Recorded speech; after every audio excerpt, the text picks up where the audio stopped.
Bonjour à tous, j'espère que vous allez super bien. Nouvelle vidéo dans laquelle nous allons parler de comment bien placer son stop loss. C'est un problème qui arrive à beaucoup plus de personnes, beaucoup plus de traders, voilà, débutants comme intermédiaires ou bien professionnels. Et dans cette vidéo, nous allons parler de comment bien le placer. Car le stop loss, c'est un élément qui est très important. Il nous marque la sécurité de savoir où sortir dans notre transaction. On va parler de ça, comment bien le placer et comment gérer les stop loss lorsqu'on est déjà dans une transaction qui est déjà en profit aussi. On va parler de ça dans cette vidéo. Alors on se retrouve après mon intro, les gars. Alors pour tous ceux qui ne me connaissent pas, moi c'est Evan Aradi, trader indépendant, CEO Golden Bull Speculative. Dans cette vidéo, nous allons parler de comment bien placer son stop loss, car j'ai eu plein de messages de la part de ma communauté, de la part de mes étudiants, que comment j'arrive à placer mon stop loss qui est vraiment déjà petit. Le marché ne me fait pas sortir et que je reste toujours en position, le marché part dans mon sens. Alors je vais expliquer comment je place mon stop loss dans cette vidéo. Alors je vous invite déjà à vous abonner à cette page car je délivre beaucoup plus de contenu éducatif dans le thème du trading. Alors si vous voulez plus rater les prochaines vidéos, n'hésitez pas à vous abonner et activer la cloche de notification. Également il y a le canal Telegram qui est disponible, qui a plus de 6000 membres. Le lien dans la description, vous cliquez sur ça et là-bas je partage chaque jour des signaux gratuits. Je partage chaque jour des signaux gratuits, des informations par rapport au trading. Alors si vous voulez être à l'actu de toutes les informations que je dispose à mon niveau dans le thème du trading, n'hésitez pas à rejoindre le canal, c'est très important aussi. Alors continuons sur le sujet du jour, le stop loss. Le stop loss, c'est un élément utilisé par les traders qui permet de pouvoir sécuriser leur position lorsque la position est perdante ou bien la position est déjà gagnante. Là, on essaie de déplacer le stop loss qui est normalement attribué aux pertes, mais on peut déplacer ça aussi en gain lorsqu'on est déjà en gain. Maintenant, comment placer ce stop loss devient maintenant un problème parce qu'il y a des fois le marché vient niquer notre stop loss et continue dans notre voilà, dans le sens de notre opportunité. Mais nous allons essayer de voir comment on va essayer de placer le stop loss. Lorsque le stop loss sera touché, il va peut-être continuer dans sa tendance qu'il a pris pour toucher notre stop loss et nous on saura que ouais, on a bien défini notre zone d'invalidation, que le marché va partir peut-être dans l'autre sens, là, dans le sens contraire de notre analyse. Le stop loss nous permet aussi de gérer le risque sur chaque transaction parce que dans ce domaine de trading, pour être durable sur le long terme dans le trading, on a besoin de la gestion du risque et cette gestion du risque vient de la part du stop loss et du take profit lors de nos transactions parce que on peut pas rester dans une position, on a peut-être 1000 $ dans notre compte et défini et on sait que qu'on est en train de risquer 200 $ sur la transaction et que le marché va venir déjà est à 210 ou bien à 220, mais on va éviter de sortir dans cette position parce qu'on croit que le marché pourra repartir dans notre sens. Mais le stop loss va nous permettre de pouvoir enlever toutes ces émotions là et lorsque le marché va toucher les moins de 200 $ comme défini comme stop loss, alors il va lui-même sortir de la transaction automatiquement. Alors nous allons parler maintenant de comment bien placer le stop loss sur l'écran. Je vais vous montrer les zones, les niveaux que moi je place, les outils qui me permettent de bien savoir que est-ce que je suis en train de bien placer mon stop loss et que le marché, lorsque le marché est volatile jusqu'à aller toucher mon stop loss, je vais sortir dans la position. Je vais vous parler de ça sur mon écran en vous montrant sur le graphique. On le fait en même temps et c'est un truc qui est pratique que vous allez essayer de tester ça dans votre compte démo et sur vos différentes transactions que vous allez prendre pour voir est-ce que c'est valide ce que je suis en train de dire dans la vidéo. Ok, donc on se retrouve sur mon écran, les gars. Alors nous allons parler de trois choses dans cette vidéo qui me permettent de sortir dans des positions. Premièrement, on a les zones de prise de position et les zones d'invalidation. Voilà, ce sont les zones de supply, les zones de demande, les zones de support, les zones de résistance. Ce sont des zones qui, lorsqu'on attend une réaction sur ces zones et que le marché vient et ne nous donne pas la réaction, alors on doit définir un stop loss grâce à cette zone de prise de position pour sortir dans notre trade. Voilà, je vous montre ça en même temps. Par exemple ici, ok, on a une zone qui est une forte zone. Voilà, le marché a fait un rejet, il est revenu sur ça, il a fait une réaction, après il a cassé la zone. Ok, donc on va attendre peut-être que le marché reteste la zone là pour une prochaine prise de position, que le marché peut descendre vers le bas parce que déjà il faut comprendre que lorsqu'on a un support ou bien une résistance qui est cassée ou bien une zone du supply ou bien de domaine qui est cassée, le marché aura tendance à retester cette zone là et continuer sa direction. Donc ici par exemple, si on remarque déjà que le marché veut retester la zone là pour continuer la baisse, alors on va essayer de chercher une zone de précision que j'enseigne déjà dans ma formation, une zone de précision sur laquelle le marché pourra faire une réaction directe. Mais alors que même si je vais chercher une zone de précision, je définis toujours le stop loss en fonction de mon time frame d'analyse. Voilà, souvent les gens font l'erreur là de définir le stop loss en fonction de leur time frame de prise de position. Or que le stop loss doit se définir en fonction de mon time frame d'analyse. Parce que c'est dans le time frame là que j'ai fait l'analyse, et que lorsque le marché va invalider l'analyse là, c'est le time frame même là qui va me dire que le marché a déjà invalidé ma zone. Ici par exemple, on a la zone ici pour prendre le sell. Ok, ici si je vais prendre la zone d'invalidation ici, ok, peu importe si je retourne en petit time frame pour pouvoir chercher la précision ou pas, mon stop loss normalement doit se définir en haut de la zone ici. Normalement c'est la zone ici, je trace la zone en fonction des mèches, ok, en fonction des mèches, et normalement c'est la zone ici, mais je remarque déjà qu'il y a un OB ici qui est valide aussi, un OB là-bas qui est valide. Alors je vais plutôt considérer l'OB. Le marché peut faire tout son possible dans la zone que je prends pour continuer la tendance. Le marché peut tout faire là-bas, mais comme il y a un OB là-bas, je vais respecter l'OB, que le marché pourra render aussi dans l'OB avant de continuer sa chute. Alors ici, on va placer le stop loss en fonction de ce OB. Ici maintenant, par exemple, lorsque je vais considérer l'OB, je ne vais pas placer directement mon stop loss en haut de l'OB. C'est une erreur que les gens font aussi, parce que le marché aura tendance déjà à respecter certains stop loss qui sont au pile poil de la zone d'invalidation. Il faut donner la marge, ok? Il faut vraiment donner la marge à ton trade de pouvoir render, parce que on veut prendre une position gagnante. On ne va pas prendre une position voilà, forcément à la précision. On veut prendre une position qui va être gagnante. Donc peu importe ce que le marché fait, il faut que en tout pour tout, si la tendance continue toujours à la hausse jusqu'à dépasser notre zone, voilà, peut-être on est sorti, mais lorsque le marché, on va déterminer une zone et qu'on va placer le stop loss à la précision comme ça, le marché peut venir déclencher avec le spread même et toucher ton stop loss et continuer la chute, parce que on a toute cette zone là, ok, on a toute cette zone là que le marché pourra reprendre le sell dans cette zone là. Donc on va placer notre stop loss un tout petit peu en haut de notre zone de validation, en lui donnant la marge. En fait, il faut vraiment lui donner la marge. Les gens ne lui donnent pas la marge. Les gens pensent que la marge c'est juste ici, ok, c'est juste ici ou bien c'est juste ici. Non, il faut vraiment donner la marge à la position de pouvoir respirer. Voilà, la position de pouvoir respirer avant de peut-être de partir dans ton sens, parce qu'on n'est pas les dieux du marché pour dire que ouais, le marché s'il touche ici forcément il va retourner. Non. Peu importe, moi aussi je suis dedans, je cherche des zones de précision quand même, mais je ne sais pas que je dirige le marché. Le marché peut venir me donner n'importe quoi. Il peut prendre des fois à la précision et des fois il ne peut pas prendre ça à la précision. Il va render avant de toucher le T-profit. Mais l'essentiel c'est de toucher le T-profit, de sortir gagnant sur les transactions. Donc ici, voilà un exemple sur la zone de comment prendre, comment j'essaie de placer le stop loss en fonction des zones, même ici. Ok, même ici par exemple, il y a un OB ici. Et il y a un OB ici qui est valide. Voilà, lorsqu'on va rentrer dans un time frame comme H1 ou bien M30, la zone là est valide. Donc ici par exemple, si les gens vont prendre ici comme un OB parce que le marché a donné un sell, ok, là laissez un OB, le marché vérité, les gens vont placer leur stop loss, ils vont le placer tout juste en haut de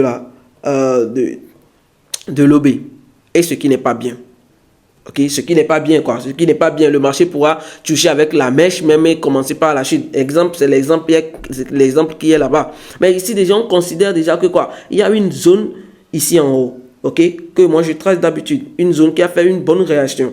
Ok, la réaction a été bonne ici. Du coup, je trace la zone là. Ok, donc si je vais essayer de rentrer en position en fonction de ce order block, alors je vais chercher plutôt à placer le stop loss en haut de ma zone ici. Et si je vais placer le stop loss en haut ici, je ne vais pas placer ça comme ça. Non, je vais donner encore un peu plus de la marge. Maintenant ici, dans la zone ici, moi je cherche la précision avec la GBS stratégie. C'est la précision qu'on cherche toujours. Donc je vais chercher la précision avec la GBS stratégie dans la zone ici, et forcément mon stop loss va être en haut ici. Ça va pas être en fonction de la précision que j'ai déjà vu en petit time frame, mais ça va être le stop loss de l'analyse. Est-ce que vous comprenez? Alors voilà un peu les deux zones que je vais vous montrer dans cette vidéo. Secondo, c'est l'outil ATR. L'outil ATR, c'est quoi? C'est un indicateur qui nous permet de voir la volatilité du marché. Donc à certains pips donnés, si le marché essaie de dépasser certains pips donnés, alors c'est qu'il y a une forte volatilité sur le marché, que le marché va continuer dans le sens qu'il a pris pour toucher le niveau d'ATR, les niveaux d'ATR. Alors comment j'utilise l'ATR? Je vais vous montrer ça sur l'écran tout à l'heure, et sachez bien que peu importe si tu utilises la TA ou bien les autres stop loss, le time frame d'analyse, son stop loss est primordial. Ok, le time frame d'analyse, son stop loss est primordial. Même si je fais l'analyse et que je vais utiliser la précision au niveau du time frame, petit time frame, je vais placer toujours le stop loss time frame d'analyse m'a indiqué.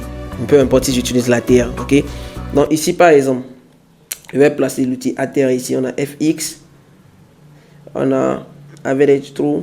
Ok, donc souvent je définis la période sur 7. Je définis la période sur 7 pour avoir beaucoup plus de lisibilité sur 7. Ok,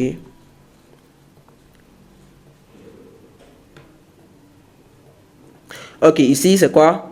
Ici par exemple, comment j'utilise la TA pour placer les stop loss et tout. Ok, par exemple ici pour placer le stop loss en fonction, par exemple je veux rentrer sur cette zone,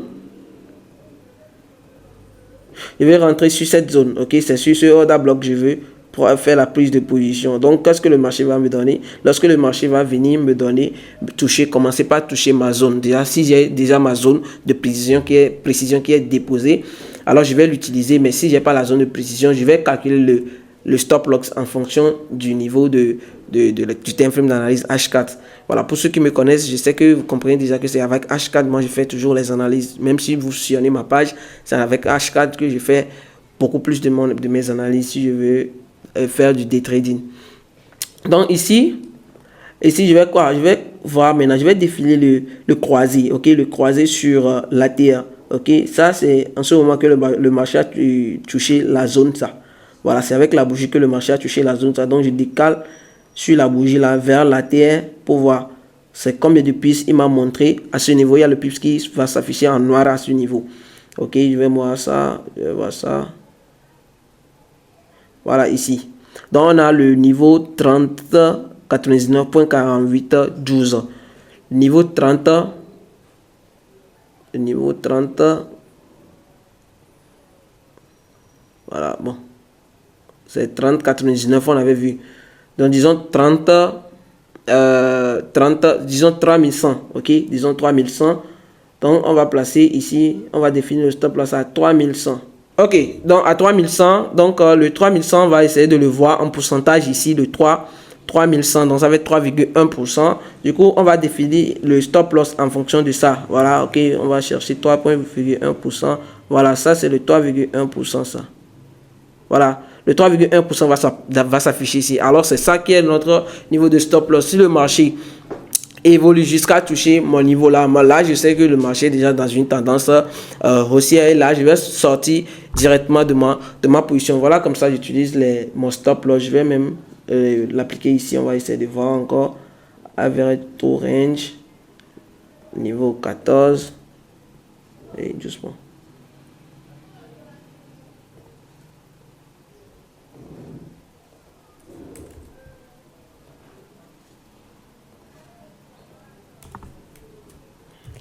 Niveau 7. Ok, ici par exemple, on va essayer de voir combien ça monte, comment. Ici, c'est la bougie qui a touché notre zone. Ça, voilà, il y avait ça depuis ici. L'entrée qui est depuis ici, la bougie qui a touché ça. Voilà, on va voir la terre. Nous savons on est combien. Nous donne 32 comme pips, 32,73. Donc, on va décaler ça aussi sur. Si c'est 32.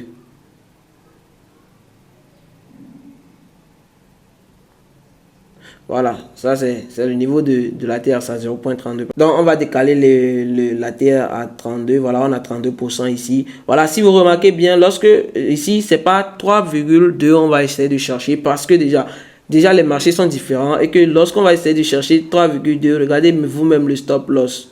Ok, regardez vous-même le stop loss. 3,2, regardez là où est. On ne peut pas avoir un stop loss comme ça. C'est impossible, les gars. C'est impossible. Donc, il faut être raisonnable. Donc, on va essayer de chercher 32% qui est les 32 là, qui sont raisonnables en fait. Quoi, vous comprenez? Donc, ça fait 0,32%. De même qu'ici, ok? On ne peut pas chercher 31 là. 31, voilà, 31%. Non, c'est 3,1% qui est raisonnable ici. Du coup, c'est comme ça. J'essaie d'utiliser Voilà, c'est une expérience que j'ai déjà vécue avec l'ATR, c'est pour cela que je parle en fonction de ça, voilà.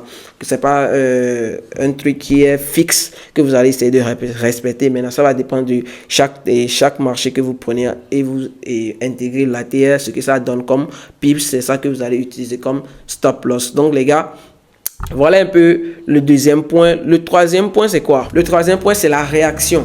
Ok, la réaction du marché. Lorsque je suis en train de faire une prise de position et que je prends l'entrée immédiatement, mais le marché commence déjà par sortir des grosses bougies qui vont dans le sens contraire de mon opportunité, je sors de ma position. Je ne vais plus attendre que le marché touche mon stop loss. Non. Non. Parce que déjà, l'intervention des acheteurs ou bien des vendeurs qui sont là en ce moment est déjà très forte à ce que les acheteurs ou bien les vendeurs ne contredisent pas ça, vous comprenez? Donc c'est probable que ça peut toucher mon stop loss. Étant donné que les stop loss sont réduits, ça peut aller toucher mon stop loss. Donc lorsque je prends une prise de position et que le marché essaie de donner des forts mouvements à partir de mon entrée, ce qui signifie que on est dans la mauvaise tendance, on est dans la mauvaise direction, alors le marché peut aller toucher le stop loss. Donc je ne vais plus attendre jusqu'à ce que le marché va toucher mon stop loss, mais au moins je vais essayer de conserver un peu plus de ce que j'ai risqué comme mon capital. Vous comprenez? Je vais essayer de minimiser un peu les risques. Là, je clôture ma position, j'attends une nouvelle opportunité, j'attends que ça me confirme. Ok, j'attends que ça me confirme avec des confirmations que j'ai déjà laissées sur la page. Je prends certaines confirmations là, certaines de ces confirmations pour travailler, et les confirmations qui sont confiées à 98%, je les délivre dans ma stratégie qui est la GBS stratégie. C'est tout à fait accessible à tout le monde, débutant comme intermédiaire, comme professionnel aussi qui stagne. Ma stratégie est là pour les aider à pouvoir avoir de bons résultats. Alors j'espère que vous avez bien suivi cette vidéo jusqu'à la fin. N'hésitez pas à me laisser dans la barre de commentaires les approches, les modifications que vous voulez que je fasse, les vidéos que vous voulez que j'aborde dans les prochaines vidéos à venir. Et n'oubliez pas de vous abonner à cette page, c'est important. Et de nous rejoindre également dans le canal Telegram. Là, on partage beaucoup plus d'informations, les signaux gratuits pour vous faire générer beaucoup d'argent, les signaux de précision. Le lien est dans la description. Vous cliquez sur ça et vous allez rejoindre. Il y a plus de 6000 membres. Ne vous faites pas arnaquer par d'autres canaux parce qu'il y en a plusieurs qui sont en mon nom, au nom de GBS. N'oubliez pas de laisser un pouce bleu aussi à la vidéo si vous avez aimé et partagez ça à vos amis pour qu'ils apprennent un peu plus sur le stop loss. Alors, rendez-vous dans une prochaine vidéo, les gars. Ciao.